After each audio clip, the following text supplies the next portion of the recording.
The Chargers may have added as many as 3 starters so far in the draft. The Rams haven't exactly replaced Aaron Donald. They just decided to rebuild their entire defensive line. And the Lakers won't make wholesale changes with their season on the line tonight. Good morning. I'm James. This is your daily dose of sports and snark for the greatest sports city in the world, Los Angeles. This is the faithful Angelenos Morning Report. It is April 27, 2024. I am back in St. Loser misery, and we have an absolute ton to talk about. So I'm not going to play around. We're going to get right to it. And if you like being in the know about LA sports, clickety-clack the like button. Clickety-clack the subscribe button. There's a notification bell. Hit that. It'll let you know we drop new content. Sharing is caring. Let people know we exist. And by all means, comment. You know I look forward to hearing from you. So before we go through the news and notes, a look at the scoreboard. Dallas has taken a 2-1 lead in the first round of the NBA playoffs in the best of 7 series. They defeated the Clippers 101-90. It is not a good look for the Clippers at all. James Harden and Norman Powell each led the Clippers with 21 points. Here's the troubling part. Kawhi Leonard only played 25 minutes. He says his inflamed right knee is not responding as he had hoped. And because of that, he might not be playing in Game 4, which is on Sunday. The Dodgers, however, are in the exact opposite direction. They're on a 5-game winning streak after beating the daylights out of Toronto 12-2. Do you remember when Shohei Ohtani briefly was considered to be a sure thing for the Blue Jays? There was a false news report he was flying up to Canada. Yeah, the Blue Jay fans didn't forget about that. They booed the hell out of Shohei Ohtani in the first inning when he approached, and Ohtani stuck it right back in their face. He launched a home run. Meanwhile, Max Muncy and Will Smith also homered. Edmonton has pushed the Kings to the brink of elimination in the first round of the NHL Stanley Cup playoffs with a 6-1 victory. Drew Doughty was the only guy who scored for the Kings. Edmonton has a 3-1 advantage. The series goes back to Edmonton for Game 4, which will be on Sunday. And Kansas City 3, Angel City FC 1. Claire Emsley scored for the locals. Meanwhile, today, Denver is in town to play the Lakers at 5:30. The Lakers are not only on the brink of getting eliminated, but getting swept by the Denver Nuggets for a second consecutive year. The Dodgers are at Toronto. The game is going to be at noon. Tyler Glasnow is 4-1 with a 2.92 ERA. Yusei Kikuchi, that's a very singable name. He is 2-1 with a 2.28 ERA. It is Galaxy game day. They are at Austin. The game is at 10:45 a.m. The Western Conference leaders are going to face a team that's won 3 of its last 4 matches. Even more troubling for the Galaxy, Dejan Joveljic is out today. He has a thigh issue. And Portland is coming to town. They'll be playing LAFC at 7:30. But what do you say we get to the news? The Chargers moved up 3 spots yesterday. They made a trade with the New England Patriots. They sent New England their 2nd round pick. That was a flop. And they added a 4th rounder to boot. They wanted to get as close to the top of the 2nd round as possible so that they could select Georgia wide receiver Ladd McConkey. Now, McConkey was considered a possible 1st rounder, a likely 1st rounder. But for whatever reason, the guy just flat out slid between the cracks. And you'll always see this. You'll always hear this at the end of ESPN's Day 1 broadcast. Oh, these are the best available. They should have been 1st rounders. You got to wonder what teams are going to trade up to go get them. And in this case, it was the Chargers. They didn't have the 1st overall pick in the 2nd round. I think it was the 2nd. McConkey is considered a sharp route runner and definitely fights for the ball. But in reading about him, I read the phrase, quote, quality number 2 option at receiver. I bring this up because if you guys think he's going to automatically be the next Keenan Allen, that's a bit of a stretch. It doesn't mean that he sucks. It's not a bad idea. He's probably going to wind up lining up in the slot. And he's also probably going to get a lot of playing time, probably start as a rookie. He's just not going to be a guy that dominates. What he is going to be is the guy that's going to make Justin Herbert very happy because he's going to be an extremely reliable target. As for the third round, everybody had assumed when Jim Harbaugh signed to coach the Chargers that he would just bring every Michigan Wolverine he could get his grubby little hands on and drag him to LA. Not true. It took 3 rounds before they finally grabbed a Wolverine. Linebacker Junior Colson, simply put, the guy makes a lot of tackles. So pause for just a moment here and consider what the Chargers have done. The Chargers were extremely thin at wide receiver and linebacker. And there was some question about the toughness of the offensive line. With McConkey, Colson, and perhaps Joe Alt at tackle, you could be looking at 3 immediate starters for the Chargers this year. You could. Maybe Alt needs some time to try to figure out how to play right tackle or in the NFL. Maybe. But with the Chargers running 3 wide receivers on offense, you know McConkey's going to get the playing time. And we also know that the linebacking being so thin with the Bolts, again, the possibility of 3 starters in the first 3 rounds is a home run start to the draft. Meanwhile, the Chargers have 6 picks left for today. That would include 2 in the 5th round and 2 in the 7th. You could suspect they are going to finally go get themselves maybe some cornerbacks and some interior defensive line help. Maybe they're not going to be starters. You should be doubtful that they're going to be starters. But yeah, Chargers made some pretty strong moves over the first 2 days of the draft. Meanwhile, the Rams also traded up. They sent their 2nd rounder plus a 5th and a pick in next year's draft to move up all the way to 39. It is a steep price to pay, but with that largesse, the Rams get a guy that people will frankly compare to Aaron Donald. I'm not saying he's the next Aaron Donald, but they are going to wind up comparing defensive tackle Braden Fisk to Donald. Now, Fisk, by the way, is from Florida State. He is considered maybe the best option for the role in the Rams defense. He's the most athletic defensive tackle in the class. He is a so-called 3 technique guy like Aaron Donald was. He definitely not just helps to stop the run, but he's so physical that he impacts the pass rush like Aaron Donald. But again, just like I cautioned a few moments ago not to compare McConkey to Keenan Allen, let's not go overboard and say this guy is the next Aaron Donald. He's simply going to be a guy that's higher on the depth chart right now than Bobby Brown III.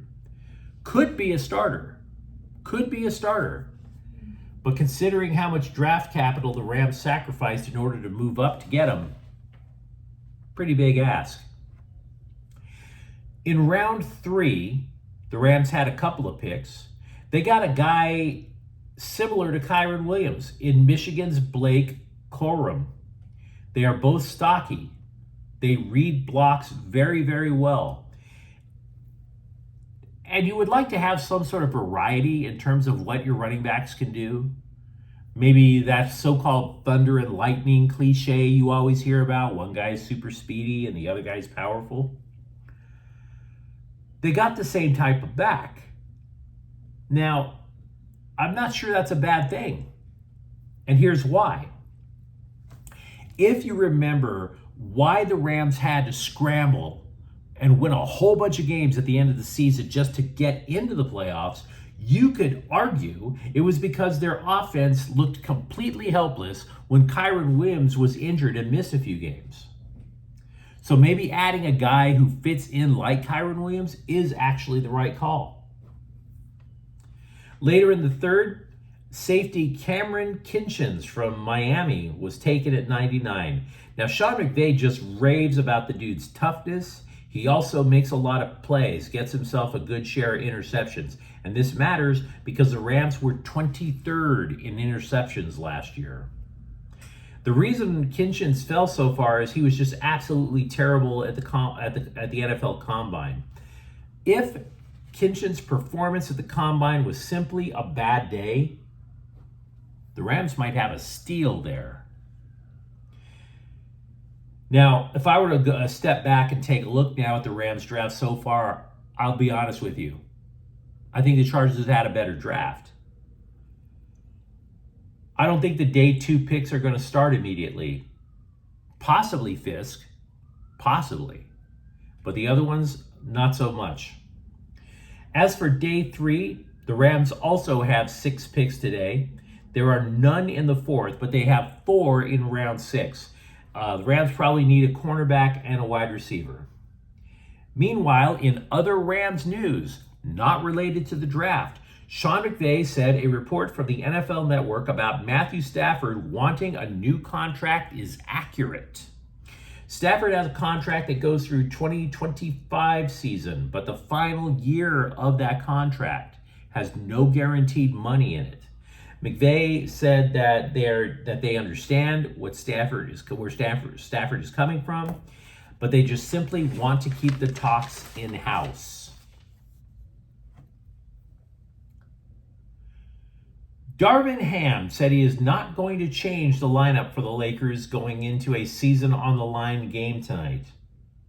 And once again, if you're wondering why the Lakers are down 0-3, all fingers are pointing at D'Angelo Russell, who shot 0 for 7 from the field in Game 3 and scored exactly 0 points. You just don't qualify to be a scapegoat nearly as much. How do you qualify more as a scapegoat than not scoring a single point when you're supposed to be the 3rd best offensive option on the floor? Then, after Russell got benched, he was sitting on the end of the bench pouting when there was a huddle during a timeout. He wasn't even taking part. All I can say about this are 2 things. 1, I've been saying it all along. Darvin Ham has no choice but to play D'Angelo Russell. And 2, Russell is playing his way out of town for a second time. You might have noticed there was a column in the LA Times by Captain Emo, Bill Plaschke, on Darvin Ham, basically claiming Ham is on the hot seat, coaching for his job. I don't think that's true.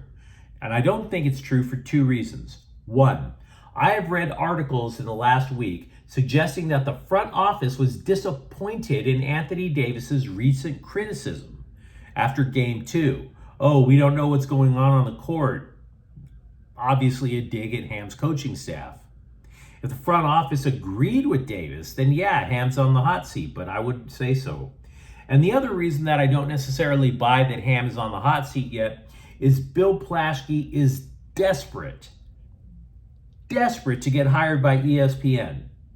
And in order to get hired by ESPN, you have to create a lot of very shrill hot takes.